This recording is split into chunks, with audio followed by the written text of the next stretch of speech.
na isa ang proyekto sa dahilan ng pagbaha sa bahagi ng Taft Avenue, Manila. Firstly, they have to take accountability for the Dolomite project for...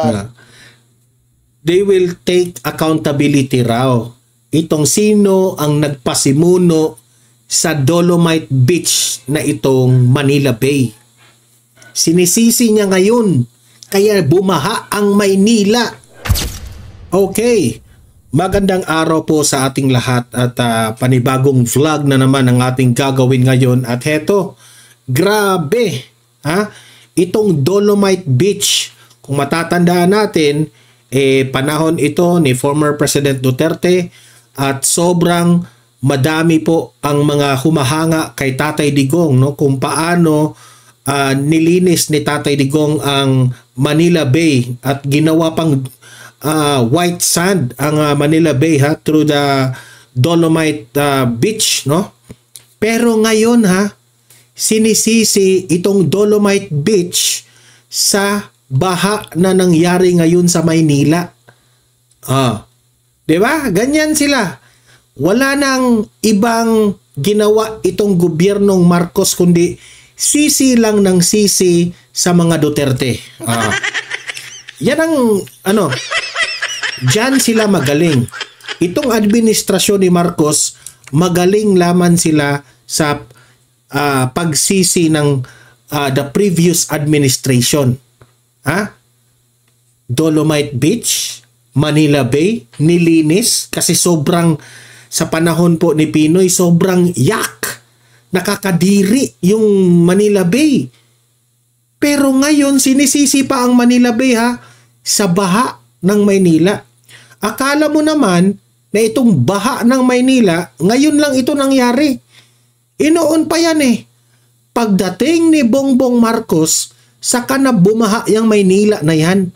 Kasi yung mga drainage nyo na ipinagmayabang yung flood control, wag nyong isisi sa Dolomite Beach, isisi nyo sa flood control ninyo. Yan ang totoo. Nilinis na nga ni Tatay Digong yung Manila Bay, tapos siya pa yung lahat na lang ng kasalanan. Duterte na lahat. Yung Sabongero, Duterte lang, papunta na rin sa Duterte. Sige, lahat na lang isisi ni Duterte yan. Yung kay Paulo Tantoco, sige, isali nyo rin, isdamay. Sila ang magkasama sa loob ng kwarto ni Paulo Tantoco. Sige. Gawin nyo na lang lahat ng kasalanan, di ba? Ay nako. So yan ang una nating pag-uusapan Ito, pangalawa nating pag-uusapan ay itong administrasyon ni Bongbong Marcos dito sa relief packs. Alam naman natin, may bagyo ngayon, di ba? Fully automatic na raw. Di ba? Bongga. Ano ibig sabihin?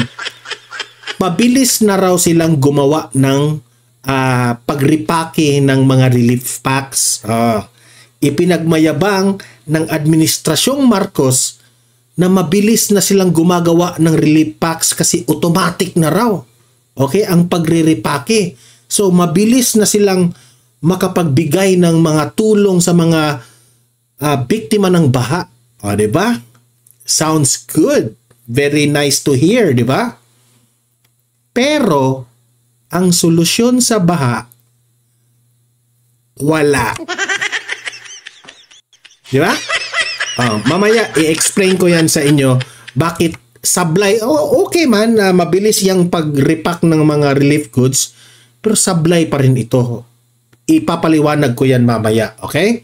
Heto, pangatlo nating pag-uusapan, itong mga senador natin, nagre-react na po kung ano ang magiging expectation nila sa upcoming SONA ni Presidente Bongbong Marcos. At tama itong mga senador na ito sa napakinggan natin. Okay, ire-react natin yan kung bakit itong mga senador ni-real talk itong si Bongbong Marcos.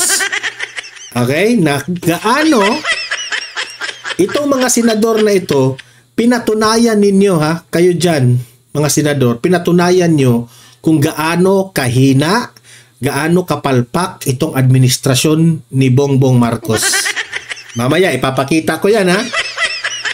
At last but not the least, no, pakinggan natin itong si Patindungan, itong testigo nga sa itong whistleblower sa missing sa Bongeros. Okay? Ito na naman, nagdududa na rin ang kampo ng mga Duterte na papunta na naman kay Duterte itong kasalanan na ito.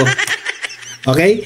In-interview po itong si Patindungan sa Bilyonaryo News Channel. Okay?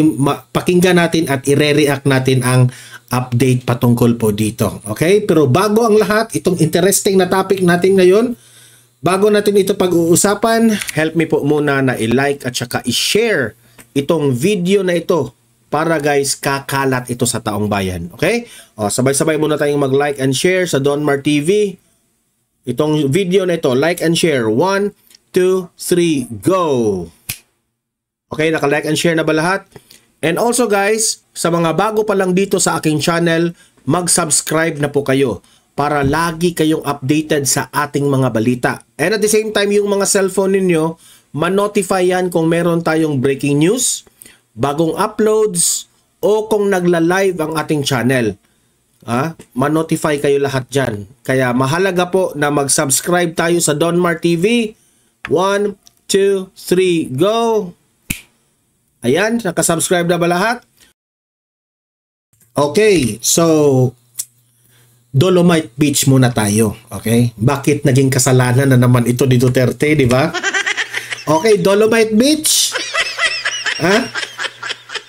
Ikaw ang dahilan bakit bumaha ang Maynila. Ito yung balita. Isa sa isinusulong na maimbestigahan sa pagbubukas ng sesyon ng 20th Congress ng Kamara, ang Manila Bay Dolomite Beach Project.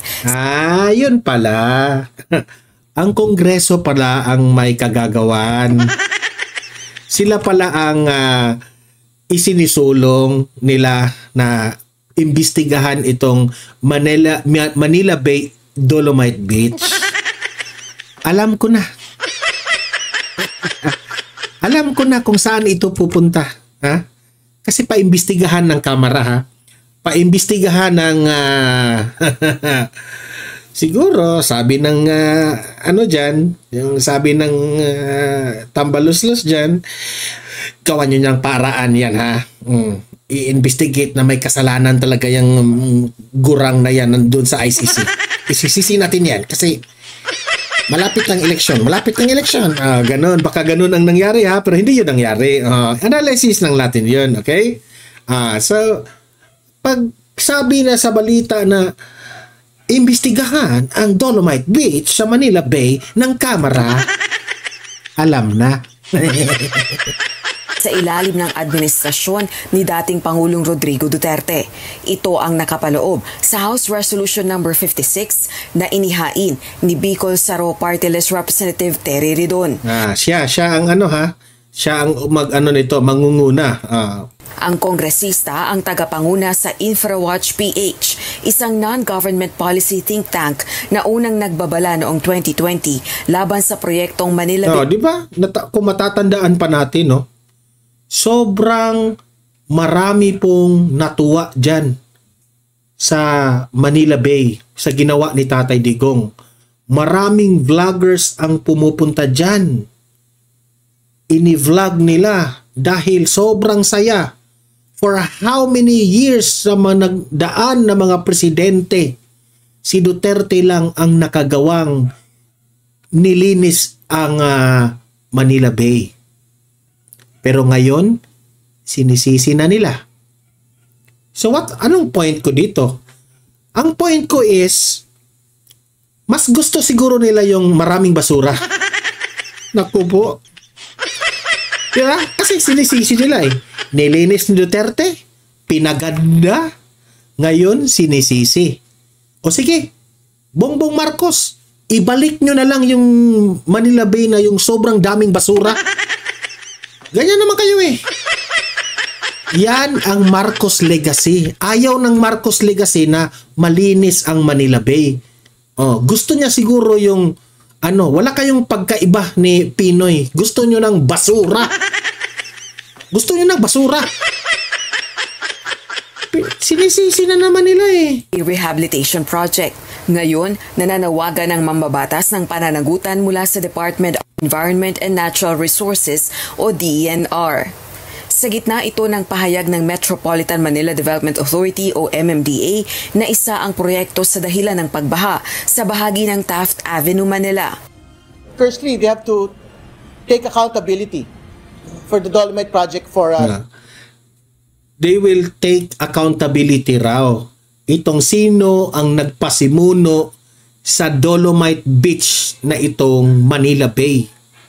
Sinisisi niya ngayon, kaya bumaha ang Maynila. Ngayon, Representative Terry Ridon, unang-una, taga Bicol ka, hindi ka taga Maynila ha. Yan ang una. So, anong alam mo tungkol dyan sa problema ng baha? Yan ang una, anong alam mo dyan? Kasi nakalagay dyan, Bicol Saro Party List. Bicol Saro. So, I think taga Bicol siya ha. Yan ang pagkakaalam ko. Now, ang tanong ko sa iyo, bakit? Kailan bumaha ang Maynila? Nung panahon ni Tatay Digong, siguro merong mga konting baha, pero hindi ganun kalakas yung baha. Bakit lang ngayon, sa panahon ni Bongbong Marcos, grabe yung baha, Tagalieg? Giga, bakit? At partida pa yan ha, nagmamayabang pa yan sa kanilang flood control projects. Kasi hindi gumagana ang kanilang flood control projects, isinisisi nila ngayon sa Dolomite Beach. Walang hiya eh. Ha? Kasi hindi gumagana ang flood control. Ewan ko nga kung meron talagang flood control eh. Ang tanong ko, mini-maintain ba ninyo ang mga drainage system ninyo dyan sa Maynila? Isa bagay, Bicol nakalagay dyan, wala kang alam dyan. Yan kasi sa panahon po ni Tatay Digong, ang drainage system ng Manila ay mini-maintain sa pagkakaalam ko. Alam yan ni Mayor Isko Moreno. Mini-maintain yan. Sa panahon ni Lacuna, ewan ko na lang yung basura na yan. Diba? Kung matatandaan mo, nung panahon ni Duterte, ang linis-linis ng Maynila. With the power tandem also with Isko Moreno. Ngayon, Bongbong Marcos at saka si Lacuna, ayan, paano hindi magbaha? Basura niya, hindi nyo masolusyonan? Ayan, nagresulta na yung baha niyong Tagalieg. Kakadiri. Ito ang one of the reason kung bakit dapat na nating palitan ang ating presidente. Palitan na yan. Ako pa sa iyo, Bongbong Marcos, mag-resign ka na. Ibigay mo na yung corona ni BP Sara. Suggestion ko lang yun ha. Ay nako. Ang unang dahilan dyan sa mga baha-baha na yan, si Mayor Isko ang makasolve niyan. Unahin nyo yung drainage ninyo. Unahin nyo yan kasi hindi yan na-maintain. Kasi si Isko Moreno, si Lacuna ang pabaya siguro si Lacuna dyan. 2020, no? So, ibig sabihin, they have to make a determination today kung talaga ba dapat ginawa po itong proyektong ito noon. Tanong ko sa iyo, magkano siguro yung proposed budget mo? Hindi, nagtatanong lang ako Kasi todo atake ka ngayon di ba? Baka may pino-propose ito, no? Ay, alam nyo naman, magpasip-sip ka para yung mga proposed budget mo ay yung mga batas na isinusulong mo ay kakampihan ka ng mga tambaluslos dyan, di ba? Ay, nako. Politika nga naman, di ba? Dagdag pa nito sa isasagawang investigasyon ng mga kinauukulang House Committees kaugnay ng Dolomite Beach Project. Dapat paliwanag kung kinakailangan ba talaga ang proyekto. Gayon din kung ano-ano ang... Kailangan talaga ang proyekto. Remember, ang Manila Bay is one of the most dirtiest beaches. As in dirty, literal na dirty. at marami po ang nagkakasakit. Ew. Mga bata, kawawa. Pero look at, Manila Bay now. Kahit hindi nga masyadong mini-maintain ng Marcos administration ito, pero super ganda pa rin. Pahiya sila eh. Kahit hindi mini-maintain, at least hindi na kagaya nung una na lumulutang-lutang talaga yung mga yak. Ang epekto nito, kabilang na ang pagbaha sa ilang bahagi sa Maynila. Nasa 389 Ay, sino yan kay Duterte? Dolomite yan. 9 million pesos ang halaga ng proyektong hindi umano kabilang sa master plan ng gobyerno. The Dolomite project was never in the NEDA master plan. Kahit hindi pa yan kasali sa NEDA master plan, at least may nakitang resulta na yung 300 million na sinabi ninyong maraming natutuwa. Now, let me ask you this question, Representative Tere Ridon. Kung 300 million versus your flood control project, sige nga, i-analyze nyo kung magkano ang budget sa flood control project ng amo mo. Okay? Huwag mong lukuhin ang taong bayan sa mga pautot nyo dyan, Hindi kami naniniwala dyan.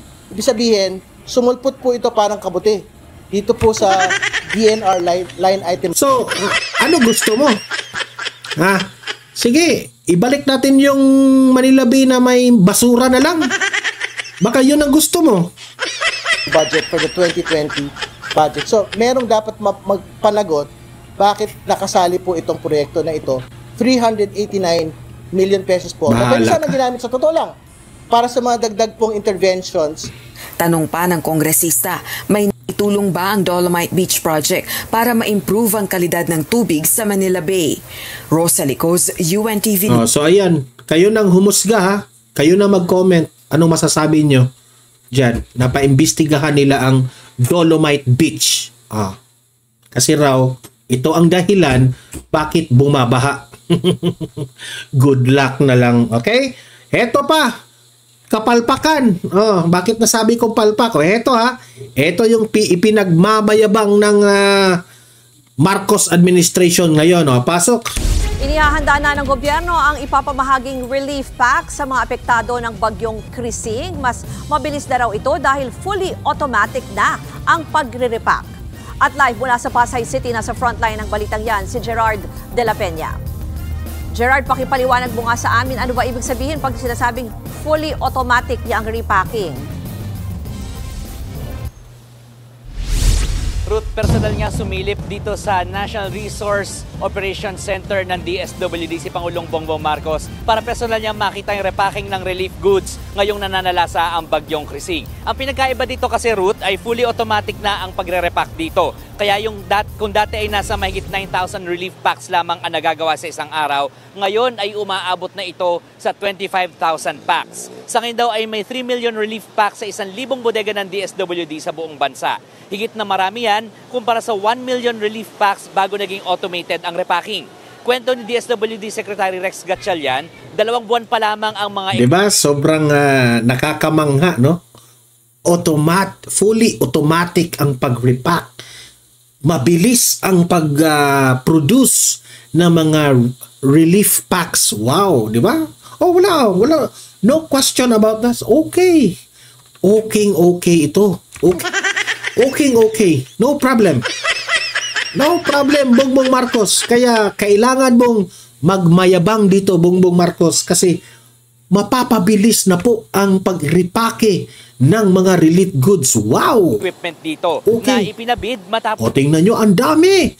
Grabe, proud na proud si PBBM dito. Si pag-utos ng Malacanang ang automation ng repacking. Di ba? Gagaling na smile niya. Wow! Okay.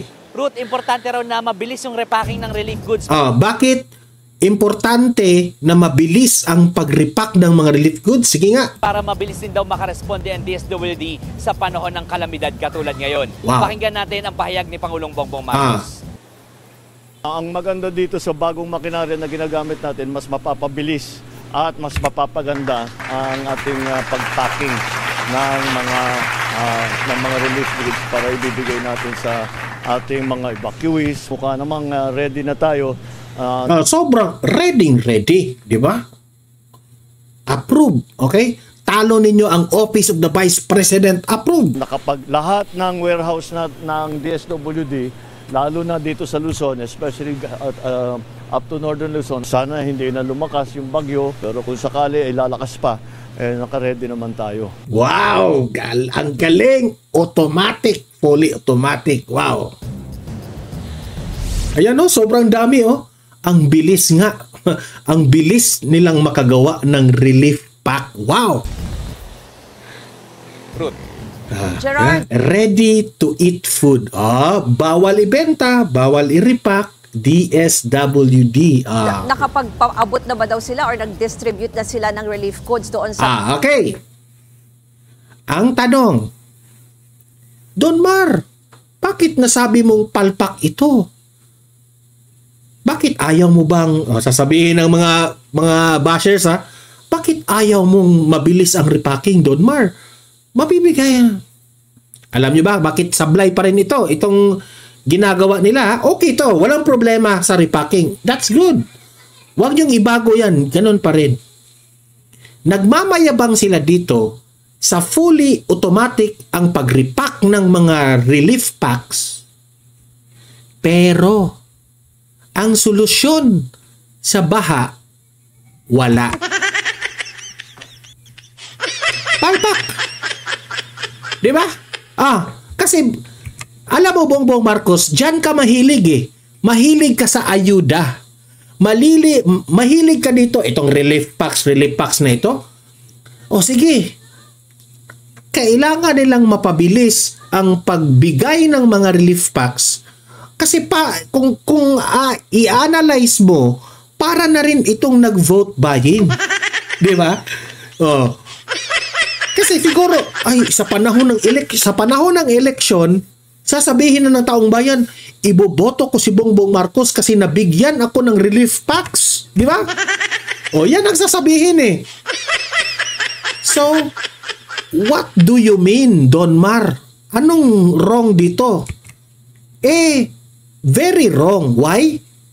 Kasi, it's just like, may ka.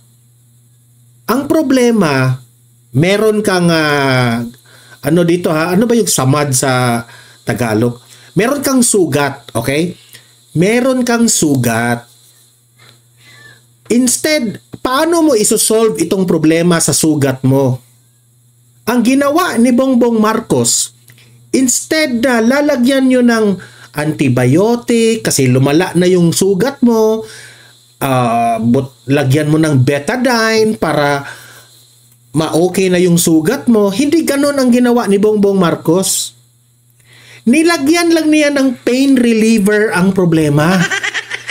Gets ninyo? Okay, gets ninyo ang aking It's just like, kapag sasakit yung ngipin mo, sobrang sakit yung ngipin ko, sobrang sakit yung ngipin. Anong solusyon sa sakit ng ngipin? Ang ginawa ni Bongbong Marcos, binigyan ka lang ng Dolfinal o Mefenamic. Nawala na yung sakit ng ngipin. Di ba? Pero after how many hours, paghupas na yung expire na yung epektibo ng pain reliever ng Dolfinal or Mefenamic, sasakit na naman yung tango mo. Yung ngipin mo. Di ba? Pero kung si Duterte pa ang presidente nito o si BP Sara pa, sumakit yung ngipin mo. Anong solusyon? Pagtingin mo, sobra parang may na pala yung ngipin mo. Sa Bisaya pa, dunot na, may bangag na yung, may butas na yung ngipin mo. Dapat na itong kunin ang ngipin o palitan o kung ano ang, di ba? Bongbong Marcos is just solving the solution na tawag, sa ibabaw lang. sinolve niya ang issue sa ibabaw lang. Okay? Hindi niya sinolve ang root cause ng problema. Yan ang ibig kong sabihin. Namimigay lang siya. Ay, biktima ka sa baha? Biktima kayo sa baha? O may kain kayo, may relief packs kami, may relief goods kami, kain kayo. Pero kung si Duterte pa yan, o si BP Sara pa, ay, biktima kayo ng baha? Sige, don't worry. Gawa natin ng solusyon yan. Oh, ito yung gagawin natin. Yung drainage ng mga kanal ninyo, palakihan natin yan. Infrastructure kung anong mga, di ba? Ganon si Duterte. Tapos meron pa ring relief packs. Siya. Doon sila nag-invest kung paano ipabilis yung relief packs kasi mamimigay. Ayuda na naman. Ayuda. Diyan sila magaling. Diyan sila magaling. Diyos por santo na yan. Mga apektado, lalo na kanina, ang latest update ng NDRRMC 7,500 families na ang apektado nitong bagyong Krising. Walang mali dyan ha. It's good na maraming makakain sa relief packs na yan. Pero sana naman Bongbong Marcos, gawan mo ng solusyon na hindi babaha yung mga lugar natin dito sa Pilipinas. Ruth, sabi ng DSWD, sa ngayon nakapagsimula na sila makapagpamigay ng relief goods dyan sa bandang Cebu at sa Negros dahil nga doon sa pagbaha doon na dala ng habagat. Doon naman sa Norte, may nakapreposition na rin na 300,000 relief packs para sa mga maapektuhan doon ng bagyong Krising. Ruth. Yan. Ewan ko, kaya sa panahon ni Tatay Digong, hindi naman ito kailangan ng mga fully automatic. Pero magaling pa rin yan, no? Importante, isolve mo yung root ng problema eh. Di ba? Ay, eto. Susunod na natin kasi alam na natin, alam nyo na kung anong point ko dyan. Punta tayo dito. Reaksyon ng mga senador sa upcoming SONA ni PBBM. Natuklasan ng mga senador na sobrang andaming pagkukulang pala nitong administrasyon na ito. Mayroon ng kanya-kanyang wish list ang ilang senador sa magiging talumpati ni Pangulong Ferdinand Marcos Jr. sa kanyang ika-4 na State of the Nation address sa July 28. Sa magkakahiwalay na panayam sa mga nagdaang araw, isa ang online gambling sa mga isyong nais marinig sa SONA ng mga senador. Bunso dito ng paglaganap ng sugal na nagdudulot ng maraming problema hindi lang sa matatanda kundi maging sa mga menor de edad. Ito Bongbong Marcos itong ipinaglaban ni Tulfo ngayon na i-eradicate yung online na gambling. Yan dapat ang ginawa mo last SONA. Ang ginawa mo, inuna mo yung Pogo eh. Namumuliti ka kasi. Inuna mo yung Pogo. Hindi ko nga maintindihan bakit pinigil niya yung Pogo. Sa totoo lang ito yung opinion ko. Yang Pogo na yan, malaking tulong yan sa tax. Malaki po ang nakukuhang tax ng gobyerno sa Pogo. At remember, Philippine offshore, 'di ba? Anong ibig sabihin? Sugal nga itong Pogo na ito pero hindi po inaatake ang Pilipino. Okay? Sugal po ito ng ibang bansa. Ginamit lang dito yung saan nagko-control ang gambling. So marami tayong nakukuha na tax. Kung lulong sa gambling yung mga foreign problema yon sa gobyerno nila doon. Okay? Operator lang ang sa atin, operate and we get taxes from those. Ewan ko bakit ineradicate nila ang lahat ng Pogo. Ako okay ako, no? Kasi yung panahon na nagka-problema tayo ng pera patungkol sa pandemic na it was not planned. So kailangan nating kumuha ng malaking pondo. And Pogo is one of the source of tax na malaking naitulong sa atin sa bansa. Okay? Pero yung mga sideline ng Pogo, yung mga kung ano-anong mga sideline nila doon na hindi na maganda, yung mga nagska-scam, yung mga ayoko doon. Talaga ayoko. Kaya okay na rin ako na tinanggal nila lahat ang Pogo. Pero if I were Bongbong Marcos, mas inuna niya na ineradicate ang online gambling ng Pilipinas. Kasi ang online gambling, ang unang sinisira ng utak ay yung mga Pilipino. Ang online gambling, ang mga naglalaro dito, ang naggagambling dito, mga kapwa Pilipino natin. So, yan sana ang inuna ni Bongbong Marcos. 'Di ba? Saka yung Pogo. Ngayon, ewan ko lang kung kasi ako, no, ayaw ko talaga ng gambling. Gusto ko ma-eradicate yung gambling na yan. Tingnan lang natin sa SONA kung yan ba ay totally tanggalin niya. Gaya ng ginawang pagpapatigil ni PBBM sa Philippine Offshore Gaming Operators o POGO noong 2024, hiling ni Senador Joel Villanueva, total ban din sa online gambling. Well, ang expectation ko, number one, maban ng totally itong online gambling dahil itong online gambling, masahol pa po ito sa POGO eh. Ang online gambling... di ba? Ano sabi niya? Masahol pa ito sa Pogo. Meaning to say, ito sana yung inuna ni Bongbong Marcos. Pero ewan ko lang bakit hindi niya inuna ito. Kaching, kaching, kaching. Hindi natin alam, ha? Baka marami pa ang nakinabang, ha, na mga buhaya. Hindi ko lang alam. Ano lang natin yan? Possibility na mga analysis. Ang tingin ko po dyan, isang kumunoy na unti-unti tayong nililibing ng buhay pag hindi natin ito wawakasan. Tama? Pagpapatigil din ng online gambling ang hangad ni Senador Raffy Tulfo. Aniya, hindi pwedeng higpitan lang ang regulasyon dito. Pangarap ko sana sa SONA, baka pwedeng isali ng, sabi ko, bacon naman, Mr. President, pwede mo isama sa SONA mo yung tungkol dito sa problema natin sa online gambling. Para naman kay Senador JV Ejercito, dapat tutukan ng Pangulo ang pagpapaunlad ng infrastruktura. Correct. JV. JV, tama ka. Infrastruktura ang dapat tutukan ni BBM. Bakit nasabi ni JV yan? Kasi itong administrasyong Marcos, when talking about infrastructures, compared to Duterte, infrastructures, build better more. Nga. Sige nga, mga vloggers ni BBM at mga vloggers ni Tambaloslos, magmayabang nga kayo sa mga infrastruktura ni BBM. Nga.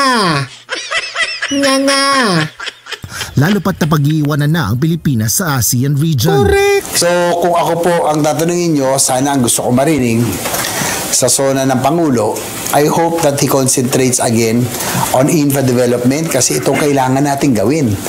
That's what the other countries did 30 years ago. Ngayon tayo naghahabol, may away pa, may gulo pa ngayon, political bickering. Siyempre, we have to, kahit pa paano nakaka-apekto. Wala talaga. Wala infrastructure eh. Kasi ang magaling lang sila, sisi lang ng sisi si Auntie Claire. Sisi lang tayo araw-araw. Huwag na. Yung infrastructure, kalimutan na natin yan. Importante, siraan natin ang Duterte. Sana itong last 3 years, concentrate on that. Concentrate on energy development, agri, healthcare. Ay, huwag ka nang umasa, JV. Siraan lang natin ang Duterte. Huwag ka nang mag-expect, JV. Buti pa yung tatay mo. May plano pa noon. Itong ngayon, siraan lang natin ang Duterte. Bahala na yung infrastructure na yan. Sagot naman sa problema sa kalamidad ang inaasang maririnig ni Senador Loren Legarda sa SONA ng Pangulo. Dapat yung ating pagka-vulnerable na tinatawag, dapat yung ating pag-akma ng ating pamumuhay ayon sa mga bagyo at baha. Ang tagal-tagal na nangyari ito pero hindi pa nasasagip. Nagtatagal-tagal na nangyari ito pero nasaan na yung flood control? Ma'am Loren, Senator Loren, bakit binanggit mo sana yung yung flood control ni BBM? Nagproblema ka ngayon. ang marami sa atin. Kaya yan ang aking prioridad. Ngunit si Senador Ronald Bato de la Rosa, wala na anyang expectation sa gobyerno. Ayoko lang umasa. Nag-hope na lang ako na mag-focus sila na pagandahin ang buhay ng Pilipinas. Yun na lang ang aking hope. Kadapan si Bato, sabi niya, wala na akong aasahan dyan. Ay nako. Tama si Bato. Ito. Kayo nang humusga dyan, ha. Ayoko nang pag-usapan yung nasasaktan lang ako pag-usapan yung kung ano yung nagawa ni BBM.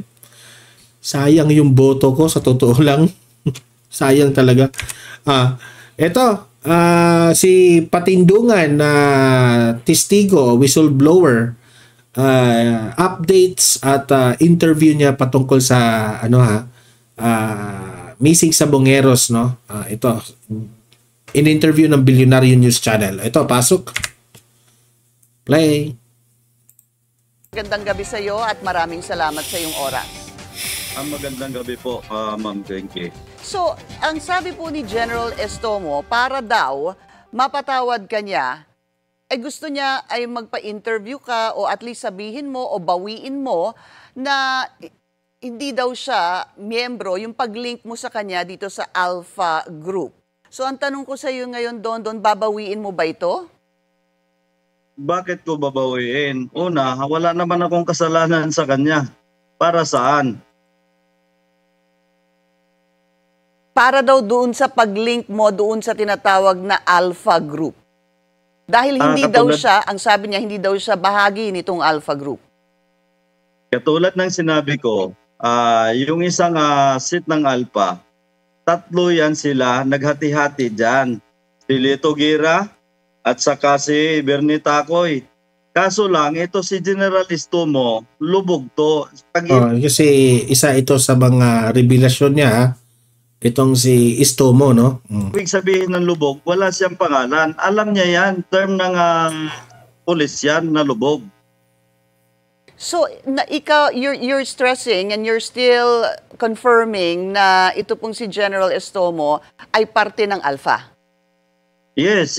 Kasama siya sa Alpha talaga. Dahil katulad ng sinabi niya na hindi daw kami magkakilala. Nung panahon ng Kernel pa siya noon, si Lito Gira, ang ano niya, yung tao niya. Gawa ng nung sa panahon ng Meridian, yung waiting kung tawagin ni Mr. Atungang, kilala ko na siya dyan. Okay. At paano kayo nagkakilala noon?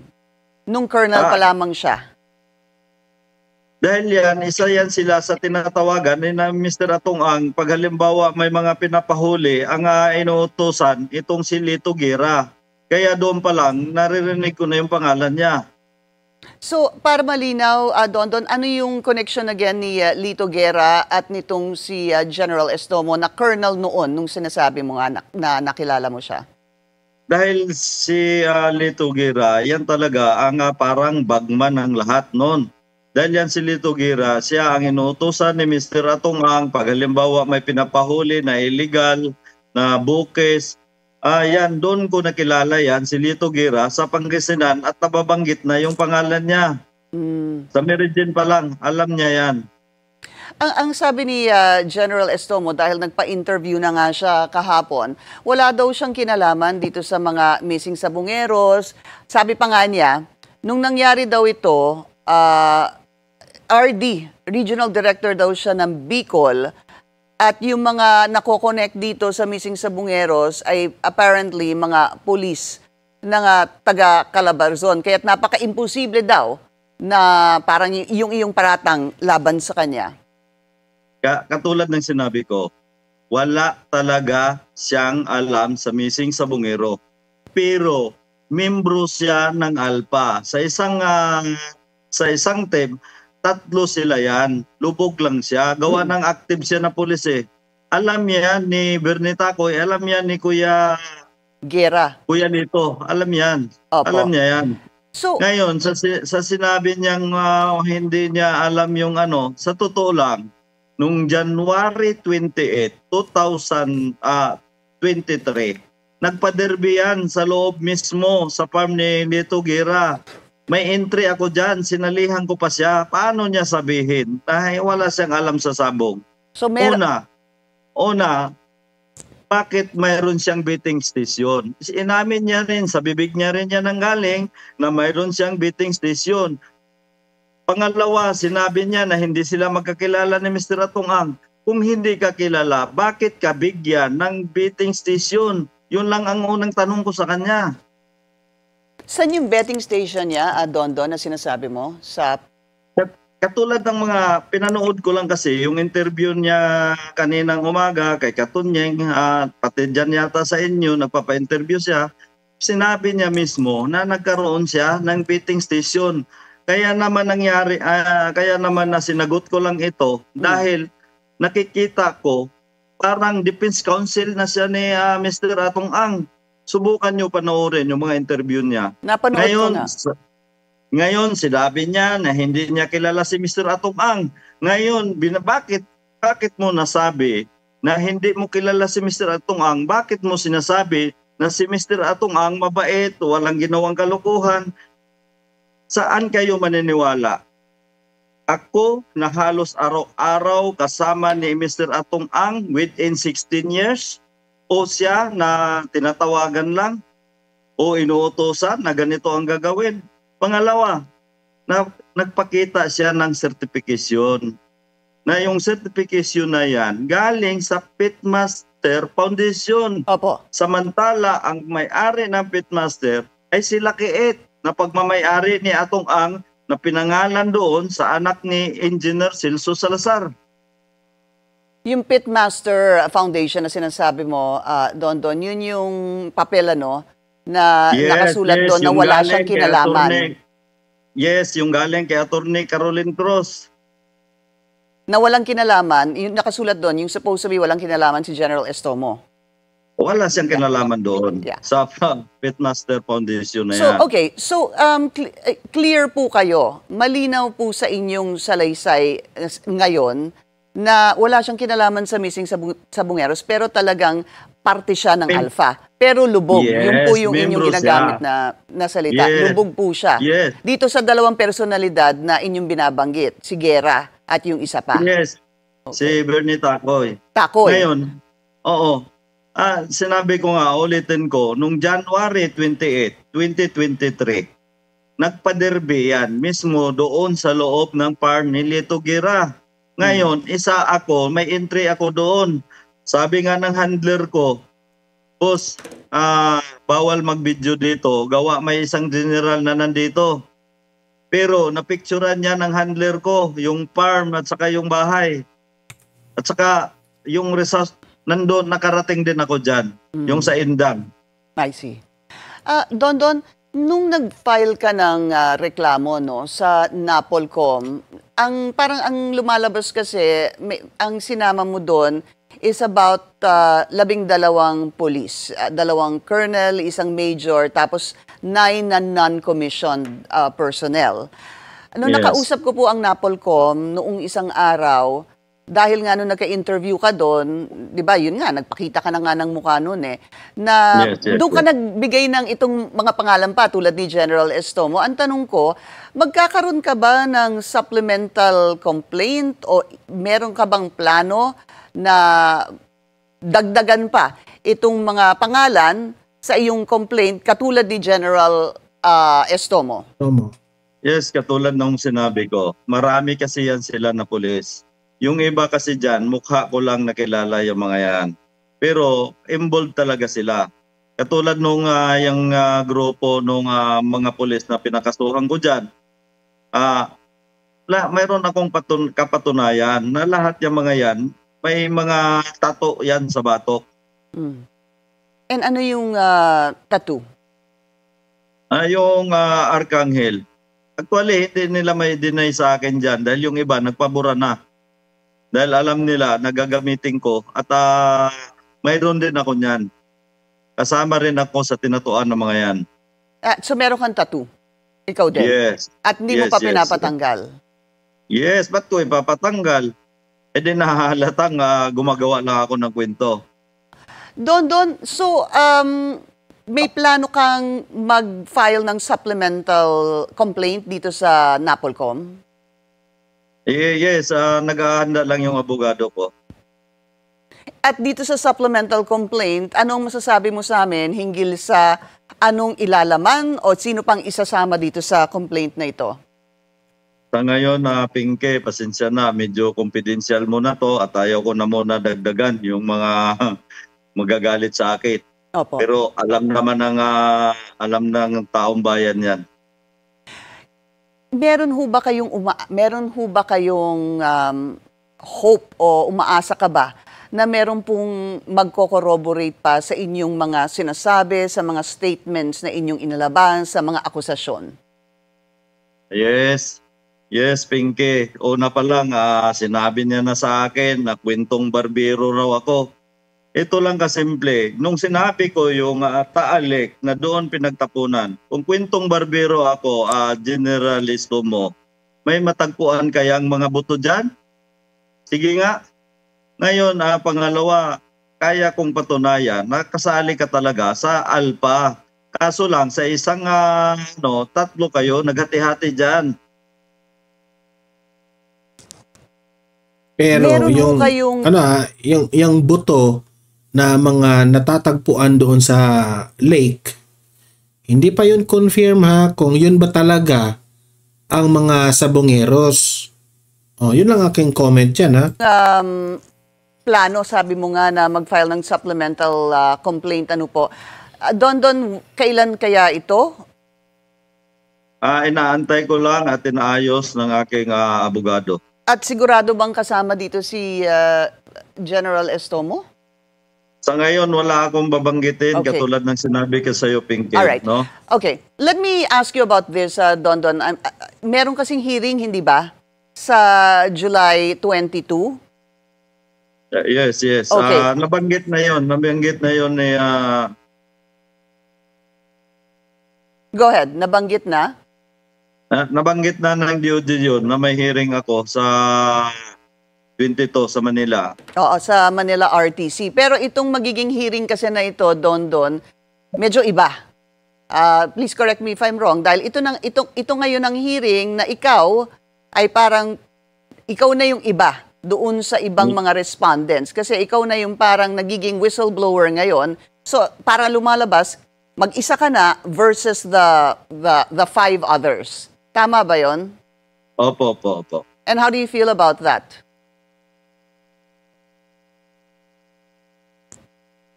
Anong pakiramdam mo doon na doon sa 6 sa inyo ay sa ngayon mag-isa ka na lang? Well, yung hearing na yan, parang inaano lang yata na mag-ano ako ng sariling attorney dahil hindi na ako pwede doon sa grupo ni Attorney Santos. Kaya nga, yung hearing na yan, may panibago na akong attorney. Meron na po. Handa na po kayo para sa July 22? Yes, Pinky. Opo. One last question, Don. Yung inyong affidavit, kamusta na po at kailan ito planong i-file sa panel of prosecutors o sa Justice Department? Ito pong criminal complaint. Well, next week, ayos na yan lahat. Siguro malalaman nyo na rin yan. Nung huli kasi tayong nag-usap, sabi mo meron ka pang hinihintay na isang detalye na ayaw mong sabihin sa amin kung ano yung detalye na yon. Ang tanong ko na lang, okay na ba yon? Tapos na ba yon?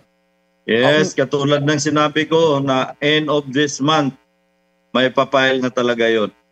Alright, Julie, Don, pati... So, kayo nang humusga sa mga sinasabi nitong si Patidongan, Don, okay? Ayokong mag-speculate, ayokong mag-analysis dito kasi po neutral ako dito Okay? Pero when it comes to the buto-buto na mga nakita sa lake na mukha yatang ako kontra ako doon sa mga sinasabi ni Rimulya na papunta na naman ito sa war on drugs ni Tatay Digong. Doon ako naimbir na Okay, so libre kayong mag-comment, mag-react sa nakita ninyo, no? at sa lahat ng mga pinag-usapan natin. At usap-usap tayo sa comment section, ha. Libre lang mag-comment at libre lang na mag-subscribe dito sa Donmar TV, ha. Mag-subscribe na po kayo para updated kayo lagi, okay? And i-like, i-share itong video na ito, ha, para kakalat ito sa taong bayan, okay? See you in my next video. Have a great day, have a great night. God bless po sa ating lahat. Mabuhay ang Pilipinas and God save the Philippines. Bye-bye.